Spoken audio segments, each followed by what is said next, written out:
So today we have Jamie Grant, CIO for the state of Florida, and Jeremy Rodgers, CISO for the state of Florida. Jamie and Jeremy, welcome to the Public Sector Show by TechTables. Thanks for having us, bud. Thanks. I love this. This is a long time coming. I'm super excited. And today's podcast episode is sponsored by SentinelOne. SentinelOne redefines cybersecurity by pushing the boundaries of autonomous technology with the Singularity XDR platform. SentinelOne is the leader in endpoint protection and beyond. Simply put, they stop the bad guys. And big shout out to SentinelOne for being the diamond sponsor today. Really appreciate the support of a small entrepreneur. Jamie, let's kick off. Now, a quick word from one of our brand partners. Nagarro is a leading provider of digital government services, partnering with state, local, and federal clients on some of their most strategic technology projects. Nagarro offers expertise in digital services, legacy modernization, case management, data and AI, service desk, cybersecurity, and more. Check out nagarro.com. That's NAGARRO.com. I love this quote that you had at NASIO where you said, "We're a startup within government. We didn't inherit a program that's won a few championships. We inherited a program that's never won a football game. I can't leave till that changes." I love this. All the sports analogies, by the way. If you ever just Google Jamie Grant and you're just getting into football championships. And I don't want the folks in the audience to miss this quote or gloss over it. Like football programs or basketball programs or government, when folks don't know what it's like to win championships or football games, it's hard to know what winning looks like or what standards to set. One of my earliest podcasts actually was with this guy, Gary Brantley, who we tried to get here. He's a friend. He was my first public sector podcast. He was the CIO for the city of Atlanta. He's now the CIO for the NFL. And we were trying to get him here, and the schedules didn't work out. But we talked about this too. The city of Atlanta had a massive cyber attack a few years ago, and he came in and had to not just get the cybersecurity piece right, but he had to get the culture right, the team right. And you don't do that it's hard to do that if you don't know what winning looks like or what standards to set. So and we're going to cover the Hurricane Ian, and the digital response from that, which is actually fantastic. And we're also going to cover the $30 million cybersecurity grant program from the state of Florida. But I think it's important to dive into government as a startup mindset. So Jamie, talk about setting the standard, raising the standard, and being the standard across digital services in the state of Florida. Yeah, so I think you kind of touched on it right. Like, if you don't have the people and the culture right, nothing else matters. I've been fortunate to be in some locker rooms with some really talented players, and we've got a little sports theme going today, I guess. March Madness going on, but the example I would give you is the 2003 Auburn Tigers football. A lot of people talk about the 2004 team with 4 first-round draft picks, a couple other 10-year NFL guys. The 2003 team was much more talented. It was tragically poorly coached at a coordinator level, and you watched a team that should have been winning championships struggle through just conference play. And the only thing that really changed from 2003 to 2004 was leadership and buy-in. And I'll give that as an example just because we're kind of here in the way you set the stage. But like, step one in any organization is getting folks inside the locker room that have kind of historically lost. Florida has 4 times before the digital service created an office to do state technology, only for the legislature or the governor to first get and then ultimately agree, so frustrated, to abolish it, right? So the old Reagan quote about nothing is permanent as a temporary government program, Florida has defied that a few times with state technology. And so we kind of cherish that a little bit as a team, to know that nobody's ever been able to do it. But step one, before you can go out there and start accepting trophies, is just get in your own locker room and get folks to believe that they can win a single game. And when they start to see a little bit of success, they start to buy into a playbook, they start to buy into a culture. You're obviously going to have adversity, you're going to have losses, right? So you don't go from a perennial loser to winning championships in an instance, right? You go from winning 0 games to winning 2 or 3 games. That's still losing a lot of football games. But letting folks understand that there is a plan and that you're going to ride with them through all of it. And so I think if you're willing to do that and you get the people right, the technology is actually very easy. Our challenges on the cybersecurity front or modernization front are not problems of can technology solve it. It's can we get people to buy in? Can we get the Moat Dragons out of the way? And can we encourage and incentivize the good behavior and discourage the bad behavior? Moat Dragons is a term I've used for maybe a decade now, but like, if there's a castle full of success, there are certain people that just circle in the moat trying to make sure nobody gets to success. And they exist in every industry, they exist in every ecosystem. And so finding them and figuring out how to navigate past them to say, okay, let's get onto the mission of what the mission is. But I think whether it's coaching football, whether it's coaching basketball, or whether it's building enterprise cybersecurity, the recipe is the exact same. It starts with talent and buy-in. But one of the things that we say, and it's like you can take folks out of the athletic world or the coaching world, but you can't take that out of them. Reliability is the most important ability. We've had some really talented people that might have had abilities off the charts in certain capacities, but they just couldn't be reliable. And at the end of the day, you find people that are bought in and reliable, and you can build with that, anything you're trying to build. Yeah, no, I love that. And as a quick side note I think we probably more folks listen to the podcast than they watch it. But so if you're listening to this, the sports team, if you're wondering, you might want to hop over to the video because they're wearing jerseys, right? So they're wearing the college jerseys that we got. We originally actually were going to hang the jerseys, but last night at dinner, Jamie really wanted to wear the Auburn jersey. That's not quite how that went, but I'll let you roll with that. Yeah. In my podcast head, that's how. This is my secret play to get them to wear the jerseys. Yeah, the Moat Dragon. Okay, so I love this. So I was listening to several while prepping for this, and it was the first time I heard it when I was listening to, because you've been doing the road show with the Lieutenant Governor and several folks, and the first time I heard Moat Dragon, I was like, what is a Moat Dragon? And then I started using this, and so anytime recently an organization would say something to me where basically I'm like, they're killing themselves, I'm like off the phone, I'll be like, what a Moat Dragon. Now, some of you are like, did that guy call me a Moat Dragon? Probably I did, yeah. So, if you're looking in the mirror wondering if you're the Moat Dragon, you need to look in the mirror harder because you might be the Moat Dragon. Yeah. And I think that's a important self-assessment. We have the luxury as just me and my wife, so we can move really fast, which is for us a great blessing because there are other teams where it just takes an entire board to sit down and figure out, hey, who are you going to podcast? And I'm like, hey, Laura, you want to come on? She's like, yeah. And then that's how it happens.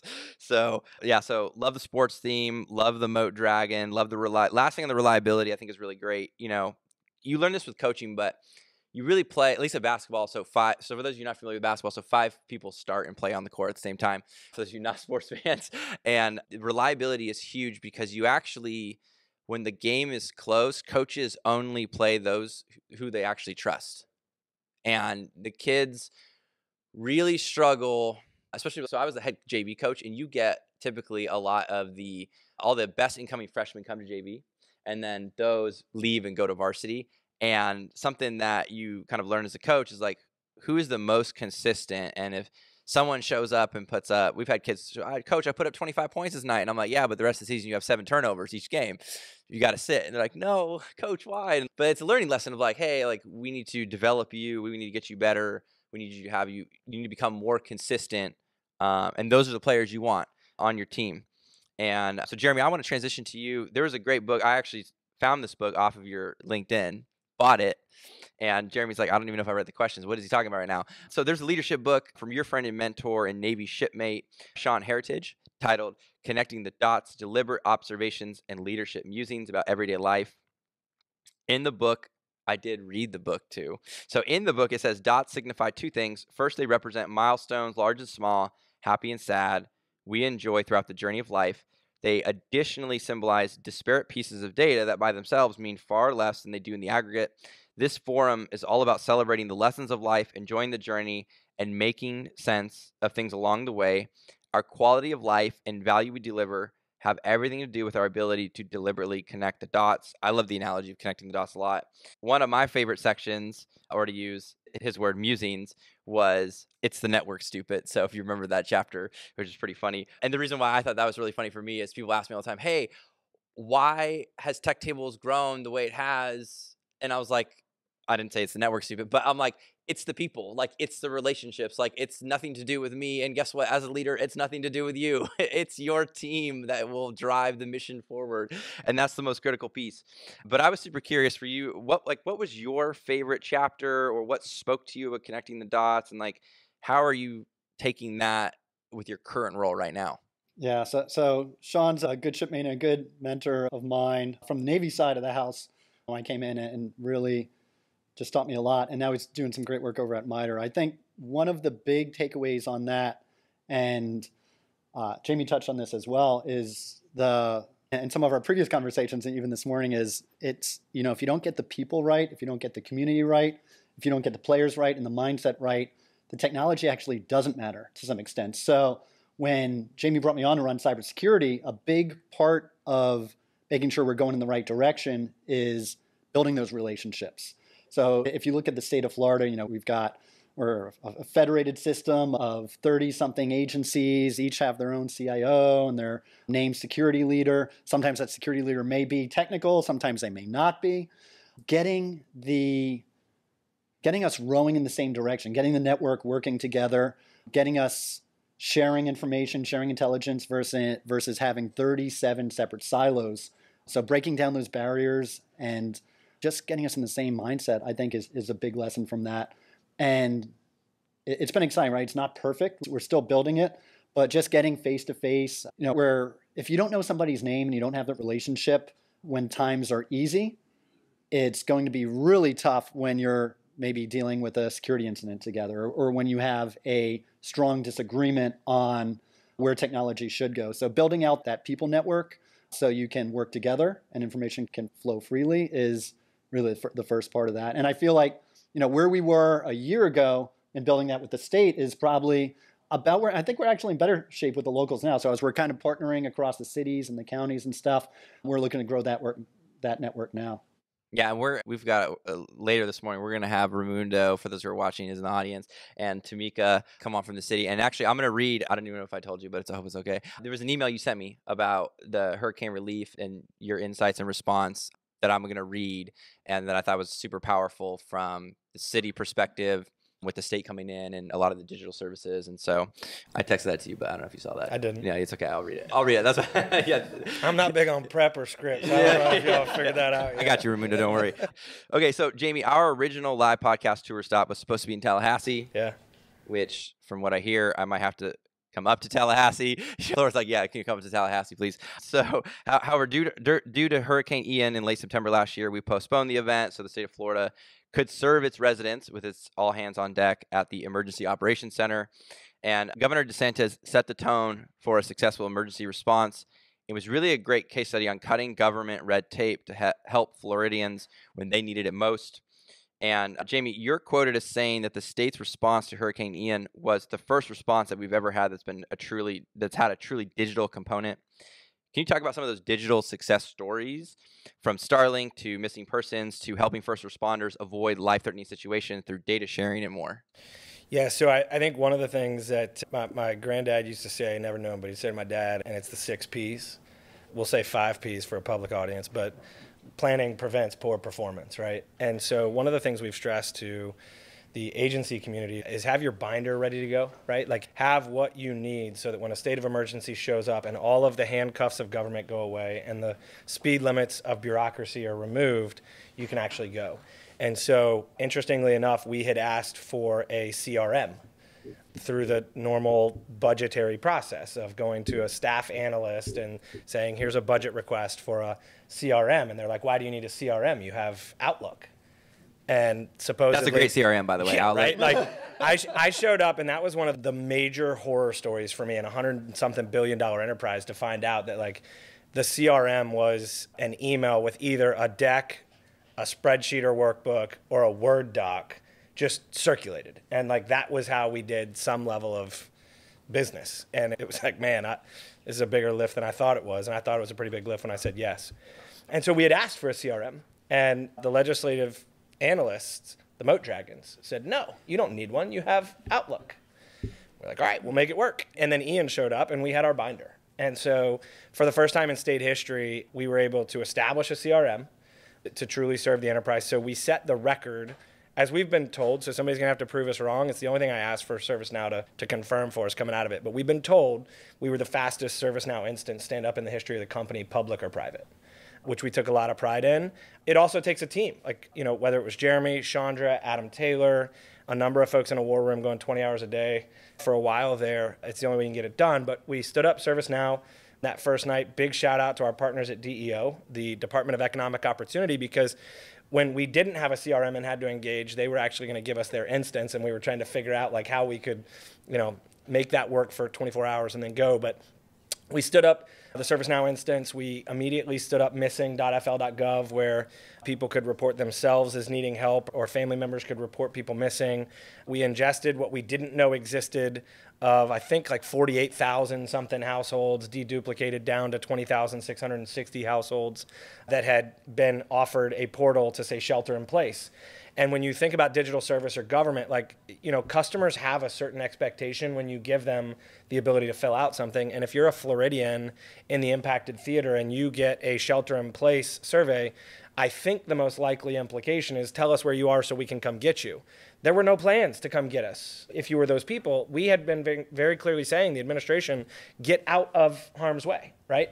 And so we had to dedupe all those records. Where we actually got engaged, and this is just kind of, I think, a little bit of an interesting behind the scenes look, but also like understanding how to seize opportunity. The urban search and rescue, like the most critical cases, handled their ticketing system with a single email address, right? Just as a ticketing system.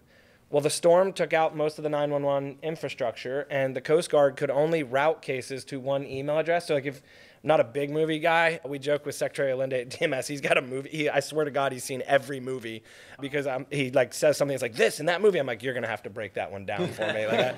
But it's like Bruce Almighty when like the emails are coming in, you know, that's like, hey, we need help. And so they called us, and that's where, you know, step one, stop the triage of the email. Step two, stand up the CRM. Step three, anybody want to deploy network. Because we had been working with elections to figure out like doomsday election scenarios, we were pretty far down the path with SpaceX on a Starlink deployment to each county, so that if their local networks where they did tabulation and or reporting went down, we could give them their own satellite network. We were far enough down the path on that we could deploy.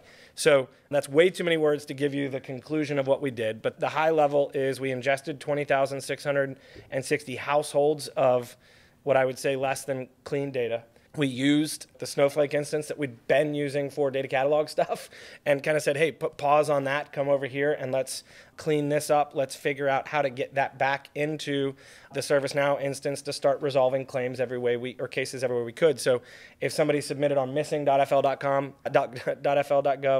sorry, I'm already private sector mentality sometimes, .gov, so missing.fl.gov, they should also be able to come to safe.fl.gov, right? Deployed AI contact center capabilities that we had used during the pandemic to go land and sell, press one, reply, are you good, do you need help, right? Start resolving those most critical cases, start deploying Starlink. So I think 48 hours after impact, we had our first 30 terminals, 56 hours after impact, we had them deployed in Southwest Florida. The next day, I think we had a plane coming from California. And uniquely, this wasn't a plane full of people fleeing for economic opportunities and freedoms. It was people packing Starlinks on a plane to come support Floridians. So the first about 300 terminals showed up. We now have the largest Starlink fleet outside of Ukraine. It was the first ever Starlink deployment in history that was for a natural disaster. And then ultimately kind of culminating when you think about the full ecosystem of, we stress kind of the CRM being a utility that people can build on, but the full life cycle, within 10 days, we had ingested about 100 and something thousand waypoints that people had tagged, right? So search and rescue goes and touches a car, or they touch a house, and they tag that waypoint. Because government, they tag a waypoint in a system that gives you a latitude and a longitude. That's a little different than an address, and we weren't going to ask people on missing.fl.gov to give us their latitude and longitude. And so our data team and a group converted those, and we were able to map at a household level, I think within 10 days of impact, where there was a missing record and somebody hadn't been touched, right? So to give intel to the front lines. And then the last thing I'd say on that front was like the ability, actually I'll say two things, because one's maybe a good place to land. The ability to give the Department of Transportation and Urban Search and Rescue network capabilities in the field beyond sat phones. And you start thinking about how you open bridges, and you start thinking about how you do things forward-facing when you can actually access the internet or access the applications you operate in rather than just a sat phone from the front lines. And so there was some really cool stuff that came out of that. And I'll close by saying, you know, one of the challenges if you're in the CXO seat, whether it's, you know, a CIO, a CISO, a CTO, a CDO, or any other alphabet soup, is like you have to play the conflict of accessibility and security. And, there's not a scenario where you can walk in and brief the governor and go, Governor, I'd love to give you satellite Wi-Fi. It's just not secure following a hurricane. And so we deployed Starlink, and then our team and Jeremy very quickly started figuring out, okay, like you've just opened up access to the internet everywhere for people to show up. And so within 10 days, we were actually routing that traffic through a zero trust framework.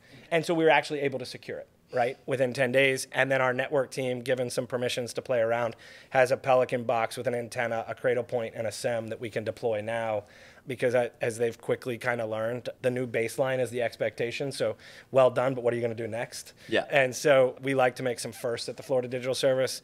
The hurricane was an opportunity for us to do, I think, 5 years of innovation and transformation in about 45 days. But I'll go back to where we started. I got the call about 9:30 that night that the infrastructure broke, and there was about 3 or 4 phone calls I made to Jeremy and Adam and Chandra and said, look, guys, I'm getting in the war room. Anybody want to go?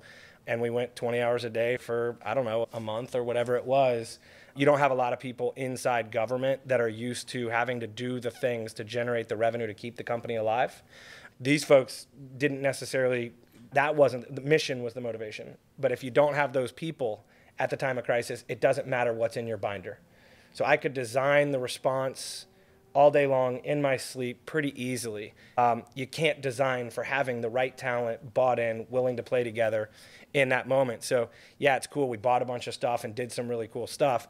I think more fun was to get to see people experience things they've never experienced before, under timelines and pressures that they've never experienced before, only because they believe in the mission and what we're here to do. So it was a pretty cool experience for our team. No, thank you. That was fantastic. Jeremy, I want to continue on the kind of the bad actors. So, hey, we deploy Starlink, but now, there's potentially this other cyber front that we have to take care of. Could you maybe just talk about that part of the experience? Yeah, absolutely. So Jamie's probably remember, I think you said you got the call at 9:30. I got a text probably 20 minutes later, and it wasn't, hey, I need you in. It's, hey, if you want to come in, I think we've got some exciting stuff coming up. And when you think of government work, you don't think of work in 20-hour days, and you don't think about your team stepping up to work there with you. And I would say it was a grueling month and some follow-up stuff, but it was also probably some of the work that I'm most proud of that we got to do together and my team's most proud of. And when you talk about the Starlink deployment, and it's really our security team that worked to overlay the product's great. You're giving internet access in a spot where towers are down and cables are down, but for the first time, you have these search and rescue teams, the fire teams and the firefighter teams and the police that kind of come together and create these search and rescue teams from all across the country that come together to help all across the state and all across the country. And they're like, wow, they're able to have C2, command and control, to go and, hey, where are these missing points? Where do we need to be in minutes, hours instead of days and weeks, where lives matter. So to be able to provide that and get those folks up and running and those operators, and not just them, but also the DEO economic recovery and the DOT stuff, to have people be able to get their lives and businesses back up in order in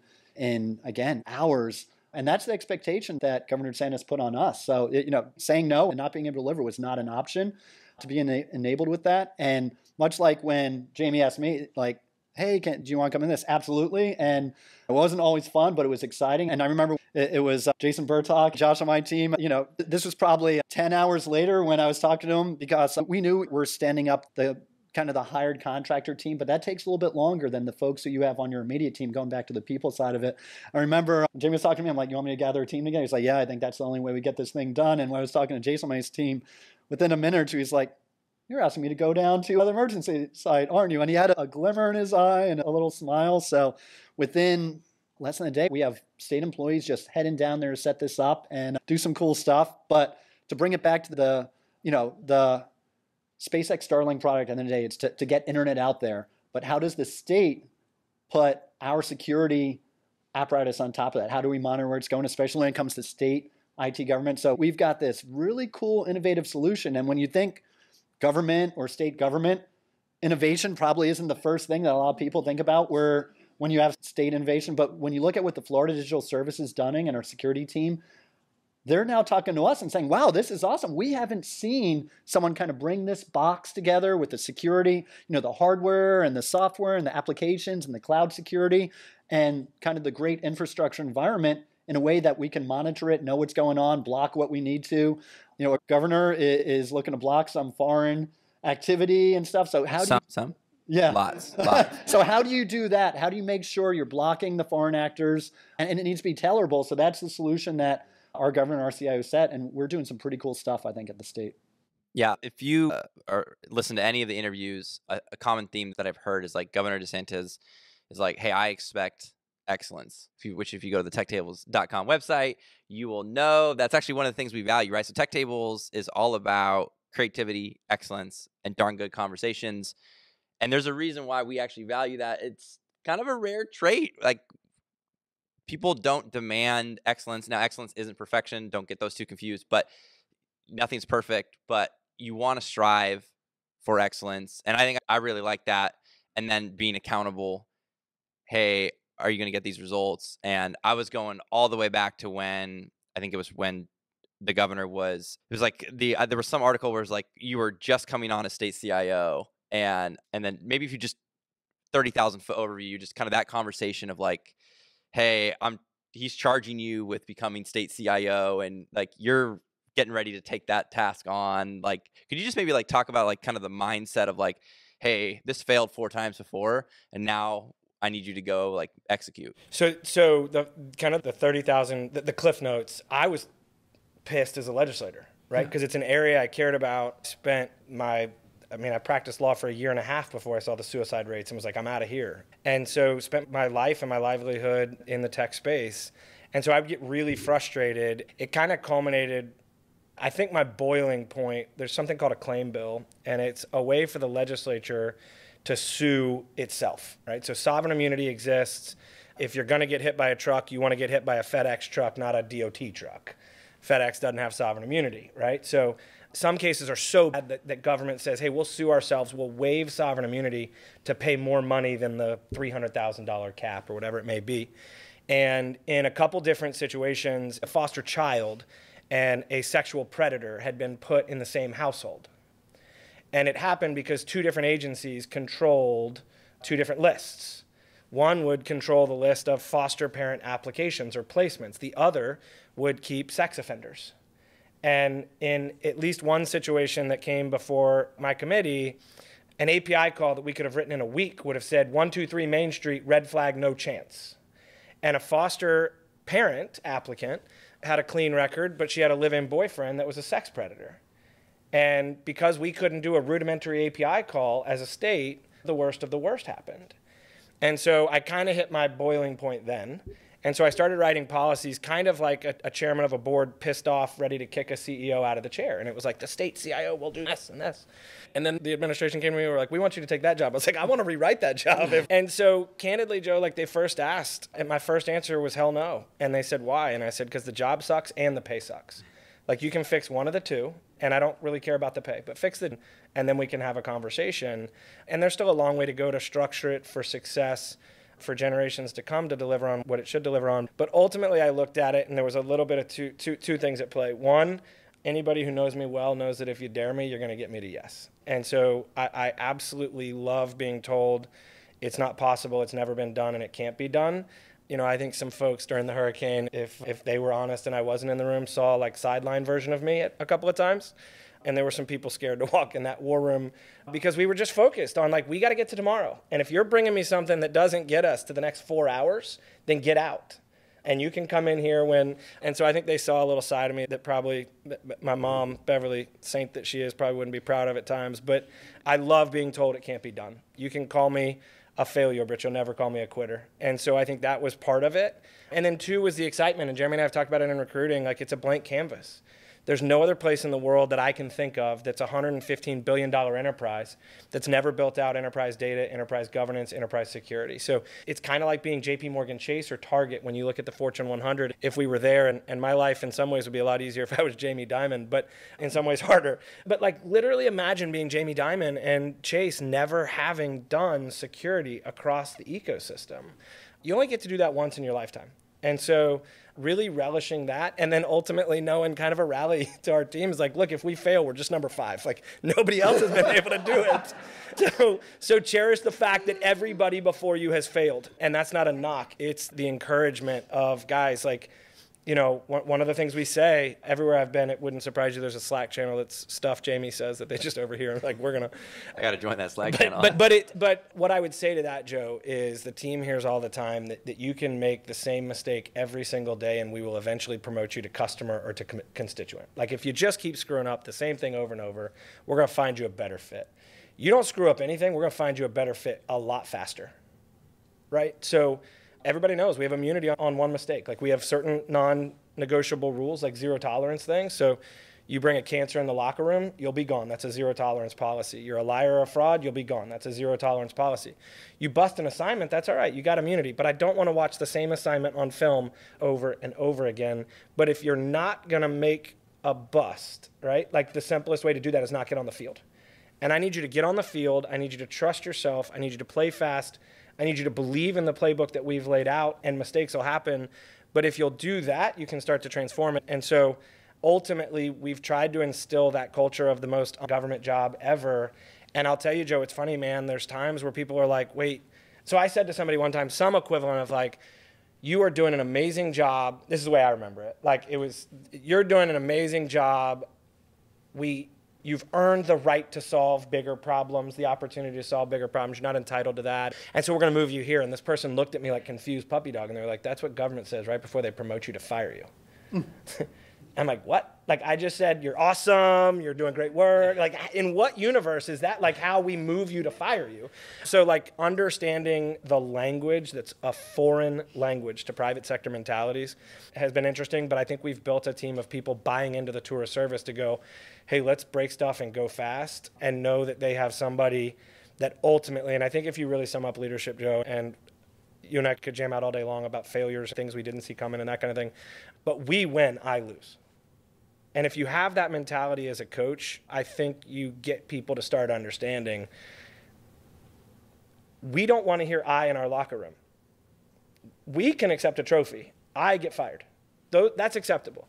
You invert that and you got a pretty toxic culture that's set to lose a lot of games. And I think we fall short of that all the time as a team. But it's something that I, from my chair, really try and instill, that like the outside world can chatter all they want. They can shoot at us all they want. I kind of relish it. We will succeed together if we stick together. If it doesn't work, I'll be gone. And then somebody else can take the chair. Yeah, no, that is well said. And I love what you said about the culture and in the locker room. And, you know, believe it or not, we've had high schoolers where, you know, fights break out. Some of you are like, don't know any high schoolers anymore, but it happens like on the court. And there's some stuff that's non-negotiable, and it's critical to get the culture right. And the kids who care more about their playing time than they do kind of about the team result really struggle because they have the kind of I mentality. The best locker rooms are the locker rooms I don't have to manage. Yeah. The best players are the players I don't have to manage, right? Like when an issue arises, when there's the players only meeting to solve the problem before we as a staff have to jump in, you know you've got it right. Yeah. Right? When you've got assistants or coordinators that are constantly problems and you constantly have to intervene, that's the kind of stuff that makes the hairline march back even faster, because it's like, guys, like I shouldn't, and I think that's the thing. When you can build a team of people who protect that locker room with everything they got, that's when I think you know you got it right. And it's cool to see those moments in time sometimes where you've invested in people or you've mentored people and you start to see it click a little bit where they start to handle business for you. Yeah, no, I love it. And on the basketball court, a lot of times with the kids, especially the ones who are bought in, we're asking them in game time, like, what do you see on the court right now? And they're like, no, coach, we need to run Kentucky right now, right? Or we need help on the backside over here. Like, they're coaching themselves, and I'm just there, right? I'm just like, I don't do a whole lot except I'm like, you guys need to communicate. You need to talk, right? One of my favorites, and it's adjacent, but it's a Pat Dye quote that like, we're going to make practice hell on earth so the game seems easy. Yep. And if you do those things when nobody's looking, like everybody, it's fascinating. Like both of us get it. And sorry for going off script. I didn't read it, so I can't be accused of it. But like, it's fascinating when you get to the public setting of keynotes and podcasts and all these things, and people go, I want your job one day. I'm like, you want all of it? Right? Like you want everything? So it's like, it's so easy for us to look at a starting quarterback or an opening day pitcher or a point guard or anybody else and go CEO and go, man, I want that job. You don't just get the parts of the job that are when the lights are on and it's the fun part. You get the rest of the job when nobody's looking and there's zero credit, and you got to figure out, are you here for the glory or are you here for the mission, right? Like it's the old, some people know what they want to be called and some people know what they want to get done. And I don't think that's a Venn diagram. I think those are two different circles. And when you find the people that are here for a title or they're here for the glory or the credit, get them the hell out, because they will kill your locker room faster than anything. And it's also, I think, a truth that like one person cannot make any organization a success, but one single cancer can kill it. And I think you have to be super zealous about it. And I made some decisions early on. Like, my dad told me a long time ago, if the Tampa Bay Times and now the St. Pete Times wasn't saying bad stuff about me, I wasn't doing anything constructive. And I've proven that true. But like, I took heat for turnover. I'll never apologize for it. We were going to have zero cancers in the locker room. And I think if you're willing to go down with your playbook, you'll start to find you won't actually go down. It's the people that are scared to go down, right? The scared to take the punch that end up taking the punches just out of like having done nothing constructive maybe. Yeah. And in high school, we call them student athletes, where sometimes the students forget that they are also a student first and then they're an athlete, right? Jeremy, before we jump to the audience Q&A, so on the roadshow stop, there were, kind of before there were, I think I heard this, it was like 0 agencies have collaborated on cybersecurity since 1845, right? You'd maybe talk about the data sharing agreements with the 30 plus state agencies and the team spirit that you've been able to kind of communicate throughout the state. In Jeremy's defense, we have not proven that the Pony Express and the carrier pigeons didn't like send indicators of compromise.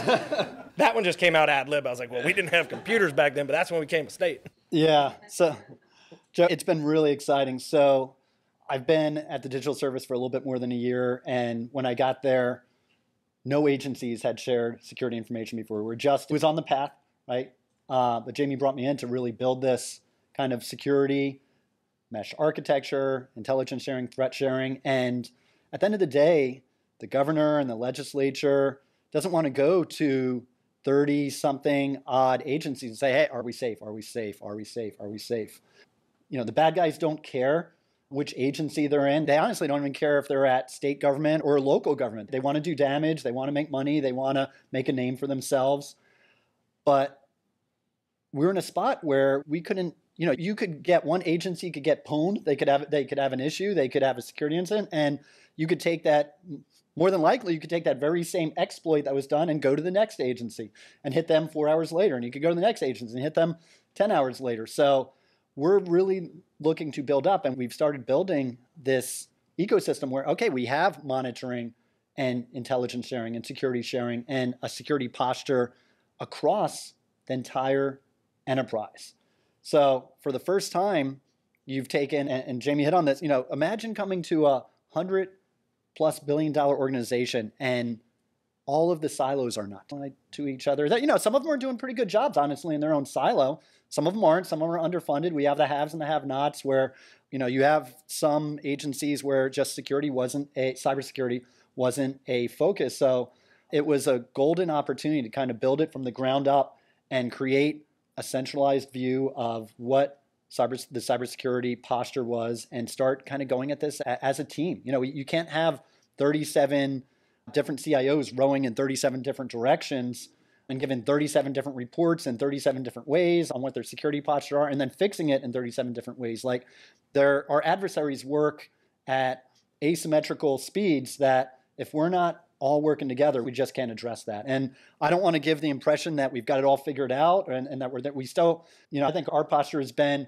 hey, we're just going to turn the lights on. We didn't even know how many endpoints we had across any of those agencies, and we're to that point now. Okay, we're at least starting to illuminate the problem and close out the, we're at a spot now where we understand the problem and we're addressing it, from the most critical down. But it's a really exciting challenge. Can I have him brag on something real quick before? I want to brag on Jeremy and Warren and Leo and the entire security team. But we had a state first. And the same way I did with our team when I showed up, right? Like there's, at the time, 100 and something employees who are like, great, we got some politician appointed to run the digital service. And so I told him, I said, look, I expect to find bad news and skeletons everywhere. You have an immunity period, right? Like bring me all the skeletons. There will be no punishment for a skeleton. Once the immunity period ends, don't let me find a skeleton.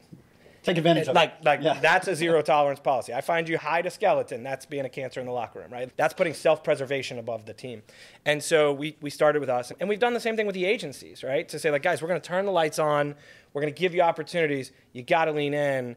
But unfortunately, that first couple of seasons, you had some agency CIOs doing some really questionable things, and some things that are at best defined as self-preservation. They got hit, they don't want to report.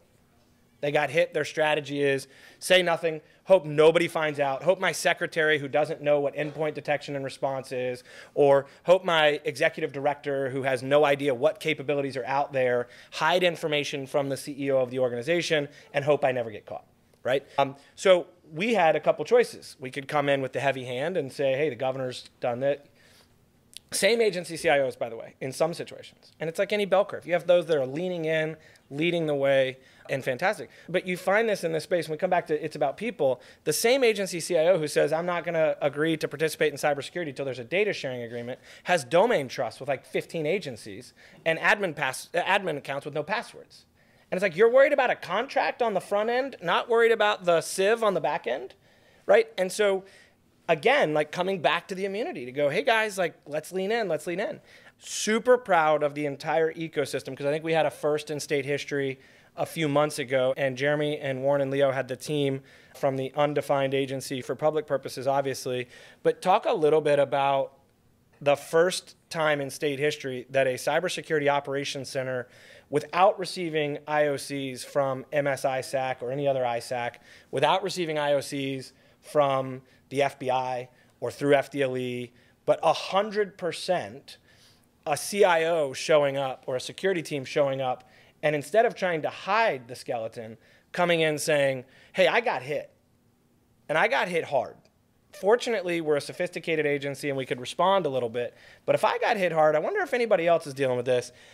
And it's probably one of the things that I'm most proud of from an output perspective at the state level. Way easier to get buy-in from the locals than state agencies. And we're seeing that quantitatively by the day with applications that are coming in. But talk a little bit about that story, because the life cycle of an agency technical leader coming into the CSOC to say, I got hit, rather than I'm going to hide, and what that yielded, because for the first time in state history, 3 other unexecuted exploits across 3 agencies remediated before boom because of what the team has been doing. And I think that's where the culture inside the locker room emanates out. And you just have to get people to trust you over time. But I think that's something that Jeremy should talk a little bit about, because it's if you can appreciate how far we've come in 2.5 years, and to imagine a self-reporting agency coming in saying, I got hit and I want to help the other agencies, radical transformation from the self-preservation, the hiding of evidence, the burning down of servers, hoping we never find it. We eventually find it in incident response, guys, like it's going to come out, you know. So talk about how you've kind of expanded that culture, because I think that's a really cool thing that we touch on the roadshow, more instructive than carrier pigeons doing IOC carrying an 1845. Yeah. So it was a great case study, I think, for our state. So again, a year ago, none of these agencies were siloed, and our CSOC, our Cybersecurity Operations Center, is the clearinghouse for reporting, for incident reporting and threat intelligence. So we had an incident at an agency, one of our more mature agencies, and again, if anyone's ever been involved in a security incident, you get, oh, I don't want anyone to find out, protect my job, shame, burn it down, don't report, maybe it's not something, just try to minimize, which is the worst thing you could possibly do, because first of all, you may not even clear the bad actors. You try to ignore it or minimize it, pretend it's not there. The head in the sand approach to security doesn't work. So we had an agency who stepped up right away. Hey, we have an incident. We're handling it. Can you engage at the digital service level to kind of give overwatch on this? And it was great, because we were able to take those IOCs, those indicators of compromise, get them out to the ecosystem, and also do some, with this enterprise security apparatus that we're building, do some searches on our team's level, pass them out and say, oh, look, we see there's an active incident going on. We see that there's a couple other exploitations that may be possible. Let's seal those up. Let's block them at, patch here where we need to, block here where we need to. And for the first time in our state, we went from a system where, okay, what would have happened a year ago or a couple years ago, before we had the support that we've had from our governor and the legislature, we would have had 4 or 5 agencies exploited and much more damage. And again, so the agency that helped out, they contained this pretty quickly and were able to minimize the damage. If they hadn't have reported this, the other agencies that were there were not at this maturity level, and it would have been far worse. So you've got a little bit of smoke, smelling a little bit of smoke in one area. All right, turn it off. Okay, we're good. We've got it contained. If we didn't have that collaborative mindset, that information sharing mindset across our agencies, you would have had probably a 3 or 5 alarm fire across the state enterprise. And even better, and that was a huge one right there. What was even cooler from that is you then had that state agency do hey, let's do a lessons learned. We hold monthly security leaders meetings across our agencies and CIO meetings across the agencies. So they came in and said, hey, open kimono, here's what it's like to go through this. Here's what it's like to partner with our team. And you just would have never had that. That's what's so cool. It's like you would have never had that before. I think the culture that we're working to develop, and it's not us. It's the team that we're building, the team that we're developing, the team that we're growing. By the way, we've got a lot of hiring. So let me just put the word out. If you're interested in joining the state of Florida, We're putting the word out. We're picking up some talent where we can. But to take that kind of mindset and see the collaboration that's going versus the, hey, head in the sand mentality, honestly, we averted a lot of damage, and that's a big testament, I think, to the collaboration culture that we're building. No, Joe, like it is, I think some of these folks don't, every buying decision in the history of civilization, hope or fear, right? We're leaning in heavy on hope, right? Offer the ecosystem, whoever it may be, hope. But one of the things we've said is, don't put me in a position, you put me in a position of having to brief the governor or brief the legislature, and the answer is, hey, they haven't historically had the resources, they bought in, they did the right thing. I'll take every bullet for you. You hide the ball and don't show up, I'm pulling the trigger, right? And getting to a place where you can establish kind of the meritocracy of an agency leader coming in and saying, I got hit, I think is one of the most fundamental transformations if you're trying to roll out enterprise security, because from 1845 to before was like, hey, just hide. Hope my CEO doesn't find out. Hope my secretary doesn't know what they're talking about. Hope they don't know what questions to ask. And I think at the end of the day, that's where our team has had kind of a unique time and opportunity, is some of the relationships we have that maybe transcend out of the little bubble and maybe have some relationships with agency heads and different folks to be able to go, hey, you got some challenges over there. We'd like to help. Let us know how we can help. But ultimately, and I'd close here because I know you want to get to Q&A, getting to a place where we can scorecard at an executive level so secretaries and executive directors don't have to understand security. Our job is to be able to go into the governor's office or to go into any other executive's office and say, here's how you're performing, and here's how it looks on a trend line, and here's how it looks across the enterprise. You'll get the activity you need. And we're just breaching that door now, which is kind of exciting. But like everything, we eat our own dog food, so we scorecarded ourselves first, and the team's had some fun with that. But we're just beginning to start those monthly or quarterlies with agency heads to say, hey, if you want to have a briefing and you want to understand where you are, this is the scorecard. But it's also something we've transparently told the CIOs is like, hey guys, we're scorecarding ourselves. The governor's scorecarding us. You should be expected to be scorecarded. No secrets. Here's the test. Here's what's going to be on the scorecard. The only question is what your numbers and what your trend is going to look like. We're here to make sure it's a green trend, not a red trend. Yeah, no, I love that. We're going to jump to audience Q&A. The one thing I will say, and Jeremy, I'm going to say, I got to send this to you. It's on TechTables Plus, but the interview with Nancy and Mandy, they talk about a ransomware attack where they go out to West Texas, and the sheriff's response to containing the cyber incident, he thought was pulling out his gun and shooting the box. What happened? And so Mandy and Nancy are like, look, West Texas, everybody talks about Florida, man, but West Texas is a different panhandle. I believe it. I don't know if SentinelOne handles cybersecurity response like that, but pulling out guns in West Texas. But yeah, no, so we're going to jump to audience Q&A. We've got a mic. So I'm Jason Moreno, work for Quest Software. One of the challenges, not just at state and local government, but even in talking to customers in corporate America, is a retirement crisis and Microsoft's gap, you might call it, between retiring technical certifications around Active Directory and their push for Azure certifications. And one of the things that I've been hearing a lot and even been kind of talking to our customers about is how are you planning to fill that gap between possibly some of the MCSEs, the people that hold that legacy Active Directory knowledge. They're exiting the industry in the next, say, 5 to 10 years. Then you have the crop of people that are trained on the latest, and yet the state or many businesses don't see themselves fully adopted or slowly adopting. Maybe some of those Moat Dragons that you spoke about are those MCSEs, those people that are traditional AD security people, saw the existential threat of moving to the cloud as a problem because they didn't understand it themselves. Could you guys possibly relate to that question? And We can relate to it. Why don't you answer it first? Sure. So, we can definitely relate. We could probably have a whole nother podcast on that question alone. So from a technology standpoint, leaning in, embracing modern technology and cybersecurity paradigms, things like zero trust and cloud first. And it's a challenge, right? We have a couple funny cybersecurity sayings. For one of ours that we came up is it's not the 0 day that worries me. It's the 0 day from 10 years ago. So how do we brace against that, and how do we prepare for that, and how do we catch up on things like technical debt from when it was a different culture and different administrations, and we didn't have this lean in, forward leaning buy-in like we do in the environment today. So technically we're working to get there.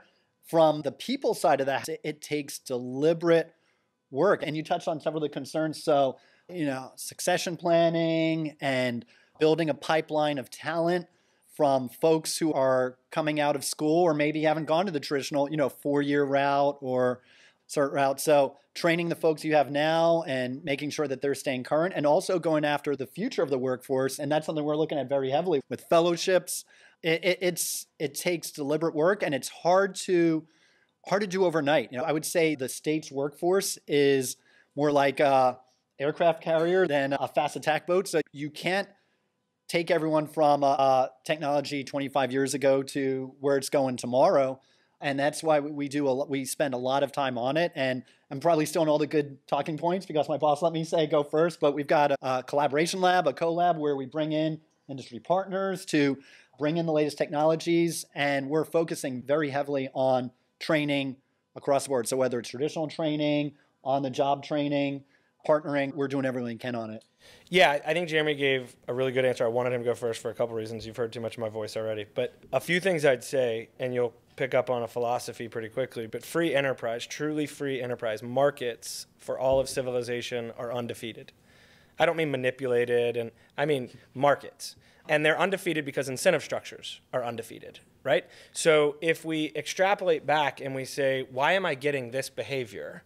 And I could tell you a story on a different podcast how a $250 per doc spiff in our company cost us $60,250 because it was a really perverse incentive. Incentives always win. And so if we think that the construct of government can solve the things that Jeremy was talking about, we're just flawed. I would bet you a body part, and not just a pinky toe, that if you went to agency heads or the governor's office or people in charge and said, what does ISM mean? Or who does the ISM report to? Or what is the structure in your agency? Do you have somebody that's actually responsible for cybersecurity? They have no idea. They may say, hey, I'm supposed to have an ISM because statute says I'm supposed to have an information security manager. They're supposed to report to the agency head, which means they don't report to the CIO, which means that might have a kind of perverse structure if it's auditor versus like head of security, right? So if Jeremy was the IG living in my office just questioning everything I did, that's a different relationship than being my defensive coordinator making sure the Russians and the Chinese don't put points on the board. So how do you in policy then go incentivize agency heads to have a CISO? So that's something we're hoping to do this year, right? To go get an FTE on paper for each agency head so that they have somebody that's dedicated to cybersecurity and that they also have the information security manager to make sure they're getting true and accurate information. But let's not like mash those two roles together. So The only other thing I'd add to keep the answer brief, because I mean, you could do like a day on the topic, 80 some odd % of the workforce about to go. You know, one of the jokes I make sometimes is that Active Directory is the new COBOL. Like there's going to be people that are 75 years old that are doing that instead of mainframes. When we finally retire mainframes, Active Directory will be the new thing. Getting government, and I think Chandra's going to laugh at me, to understand fences versus fenceless in an architectural design, because there are limitations to fenced products. And ubiquitous cloud doesn't have fences done right. And so you've got a fundamental, like the forward pass is getting introduced to a game, and you got people who go, I'm a running back or an option quarterback. If I embrace cloud, I'm going to be out of work. And we've had agency CIOs say it, right? Like, and one of the messages we've given to them is, I promise you, embracing cloud will not lose you your job. What I can promise you is trying to resist the OpEx, SaaS, cloud world will cost you your job.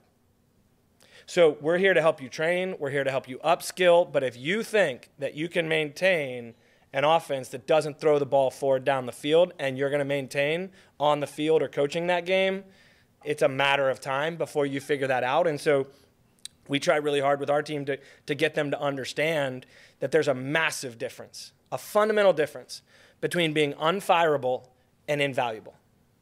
Unfireable is the person that has the spreadsheet that nobody else knows how to work.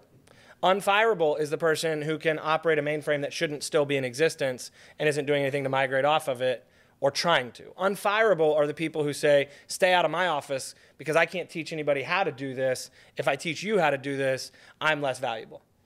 Turns out the people who can coach you up, train you up, and make yourself, like I am trying, this is no secret, I am trying to make myself irrelevant at the digital service, actively.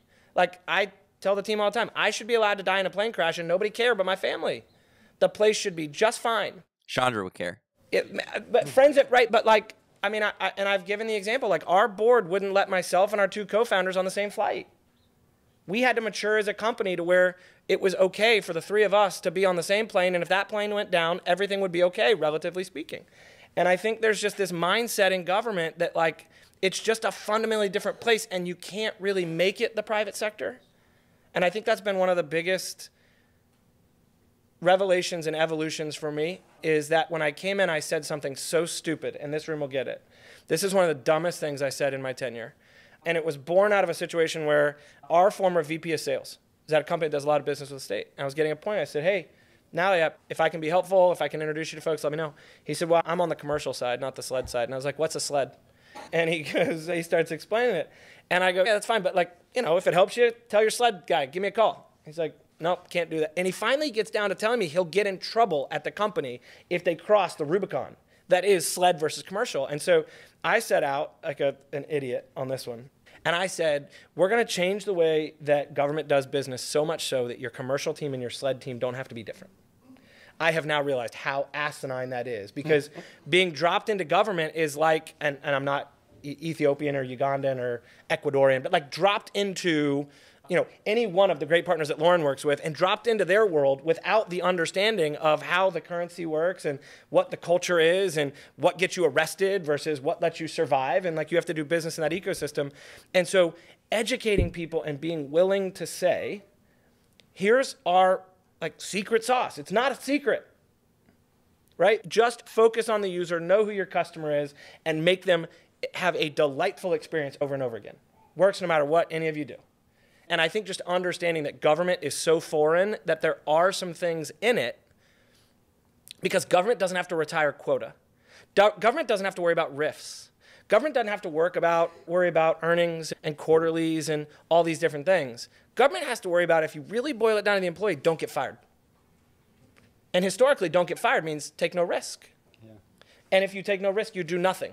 And then the rest of us look around and go, how come we can't have a simple API call that says sex offender, foster child, not happening? And I get heated about it because it's so frustrating. But I think like if you boil down to the incentive structures, we start to figure out how to like translate and transact in a foreign ecosystem to make the incentive structures work for us. And so I'll culminate it by saying, I was asked at one of these, like, what do I want my legacy to be? which I hate as a question. Omar and some good friends, like I look down at 2 o'clock on the floor if I'm ever getting a compliment because I'm really wildly uncomfortable with it. And so this question just bothered me. You were there. Yeah. Right? Yeah. Like I had to answer too. Yeah. So Joe and I looked at each other at this dinner and we're like, I don't like this. And, some people are going around the table and they're like, I want it to be this, I want it to be this. And I asked a couple people, I said, who's your favorite sports team? And unless it's the Green Bay Packers or somebody like that, it's a pretty tough question to answer. Who was their first head coach? Right? Like you ask somebody, I can tell you who Pat Dye is. I can tell you who Coach Heisman is. I can tell you who Tommy Tuberville is. I go down the list of Auburn coaches. You put a gun to my head, I'd tell you pull the trigger because I don't know who the first head coach was at Auburn. Our goal as a team, because I've set it out for all of us, but my goal is to be able to walk in the digital service in 3, 4, 5, 10 years and somebody go, who's that weird dude walking the halls? Right? Because we built an organization that delivered value about the name on the front of the jersey, not the back. And I think if you do that, you start to at least chip away. But man, the Moat Dragons are fierce and the fire is hot. And you just have to not give up. And I think that's the one thing I would say about navigating bureaucracy is be more stubborn than them. And then don't be scared to get fired. Like I set out at the beginning, I want to make myself irrelevant. I want to be able to go back to the private sector. It's what I'm wired to do. It's what I love to do. I'm making a lot of enemies in government. But judge me by my enemies. They're telling the truth. And if I don't have any, I'm not doing anything. And so I need to make sure I have the right friends and the right enemies. And there are people that will fight and war against progress. And if I could give anything to what we do on a daily basis, it's don't give up. Know what you're there to accomplish and just refuse to take no.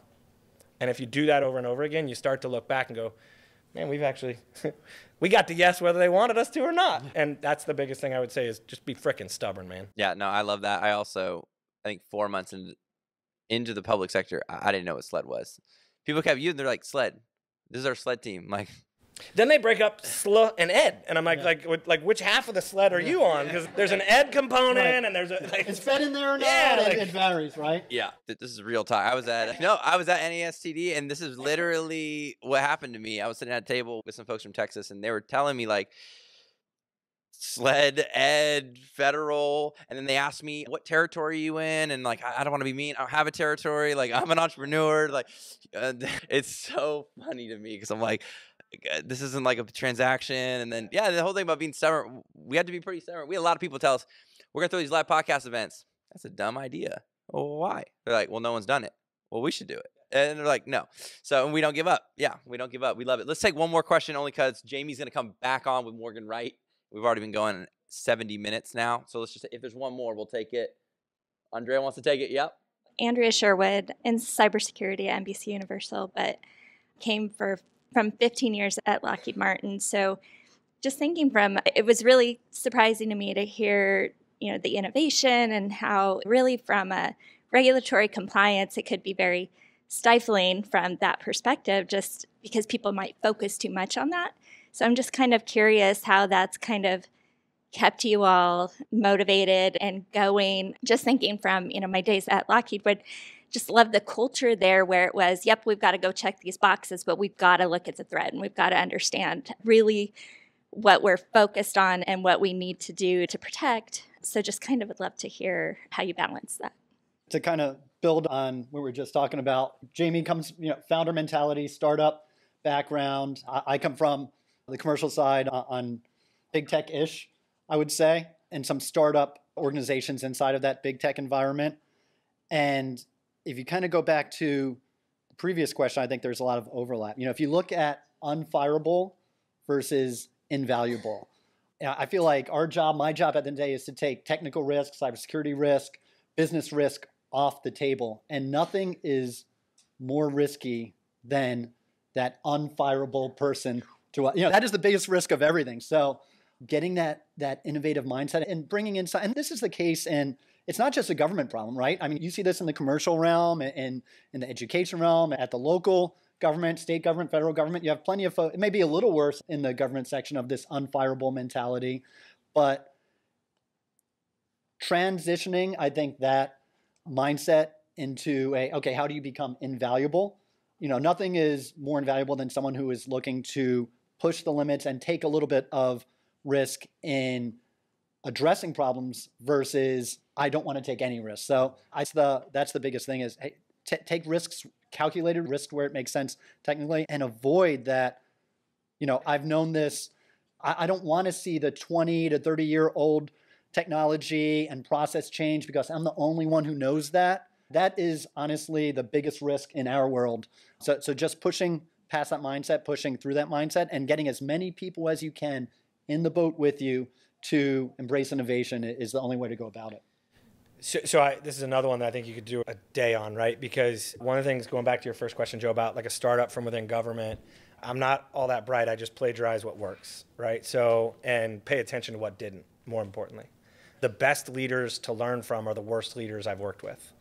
And that sounds kind of catty or petty, but it's real easy to pay attention when you're accepting the trophy. Like, you learn a lot more from really bad leadership.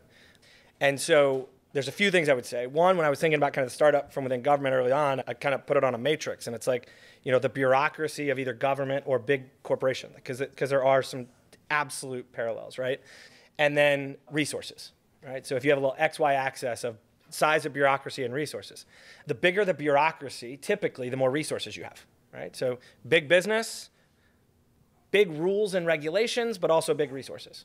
Startup, no rules, no regulations, no resources. Startup within government, all the rules, no, right? Like you're like all the rules, and when you start like boiling down, you find out like, one thing to tie one bow I'll say in this space is in a role like this where I'm quasi CEO, quasi department head, right? Like I don't work for myself, but you also have some level of like build this thing as a head coach kind of thing. You can only go as far as your executive backing. So I don't care if it's Lockheed or the state of Florida. If you're in this room, the executive backing is the only thing that matters to get you that far. Two, one of my theories, and somebody smarter than me will put this into like academic whatever, but every organization has two strands to their DNA. And it's the mission they're trying to solve, and it's their character at their core.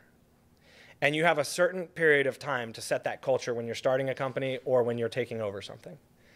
And so you said something earlier. I was listening to Simon Sinek the other day, who I love, and he had somebody on that was talking about the difference between excellencism and perfectionism. And I thought that was a really good way to articulate it, because one of the things that if you make the mistake of looking at the digital service from the outside or seeing us off the field, I think you could fall prey to the common assumption that we just like to have fun and we're unfiltered. We take our work really frickin' seriously. And the thing that I would stress from a culture inside is like the amount of fun we can have is directly correlated to the excellence we produce. And so I think if you create a culture that says we have some zero tolerance on liars and frauds, we try and avoid insecurity, and we try really hard to reward anticipation and reliability, right? Like it's easy to say these are the people I want, but if we really boil down the traits we want, it's people who anticipate and people who are reliable. Because if they see what's coming and they're reliable, problems get solved before it gets to us. On the flip side, if they're insecure, that starts to show symptoms that are really gross that get real close to liar and fraud. And so know what the two strands of the organization are. I think it's why you see some of these big companies struggle to become something new, right? When ingrained in their DNA was this is how we solve, or this is what we're trying to solve. And so a culture that refuses to quit, a culture that refuses to accept the status quo. It's why I laugh. Like, people come to us and they sell to us and like, well, we did this in 5 other states. Like, cool. We're kind of bummed we're not first, number one. Number two, like, you say at NASD or in NASIO, like, you've seen one state. Why are you talking to me about what worked over there? They don't have the same chessboard we have. So, like, understand our problems, understand our chessboard, and now we can get to, like, doing real business more quickly. But I would just encourage you that there are some similarities in bureaucracy, no matter what flavor, public or private. It's just that the tool sets change. It's that the ways to get to yes change. And then I think I would say, like, because I've probably given off like a little bit of a wartime CEO vibe, which is probably feature, not bug, but know what stage you're in. So, one of the jokes I make is that if I'm ever the CEO of a publicly traded company, short the hell out of it. I will get bored. I will tinker. Something will be working just fine. And I'm like, it's old. Know what stage you're at in the team, right? Because I know I'm not wired to be in a Fortune 100 company. I'll go crazy. I know where I'm supposed to be, at least I believe it. And I think that starts with another part of our culture that says, like, identify what you suck at and don't do it. Don't go anywhere close to it. And on company time, don't try and become good at it. You will never be good at what you suck at. Invest in what you're good at and figure out how to love doing what you're good at. And that's not to say you shouldn't want to get better at things. It's to say that I'm doing a disservice to the company if I try and put Jeremy in a position to do something different and to go full circle, Joe. Like, nobody said, how do we make Shaq a point guard? Nobody thought, like, how do I make Tom Brady a left tackle? He's not, like, nobody said, let's spend money figuring out how to make Randy Johnson a center fielder. Like, we said, these guys are elite at what they do, have them do that. And then the last charge I'll give you, and this is something, I'm going to say one more because I'm on a soapbox about this one, Joe. I'm so at war and sick and tired of managing people being the definition of success. Public and private. Like, this notion that people, I had to fight the legislature, I had to fight different people to pay my coordinators more money than I make. And I think that's crazy. Like, you tell me how many managers made more money than Randy Johnson? How many coaches made more money than Tom Brady?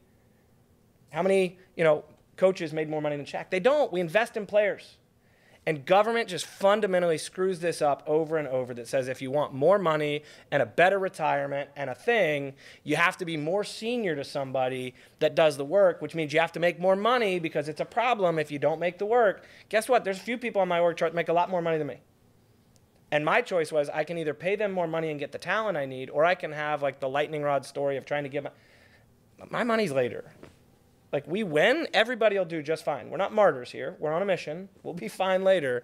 But, like, for right now, invest in the talent it takes. And I think that's one of the mentalities that, like, Elon, not to cliche it, but he was talking to that we were talking about in our E-team meeting, shows up. This is a total ramble. I'm sorry, Joe.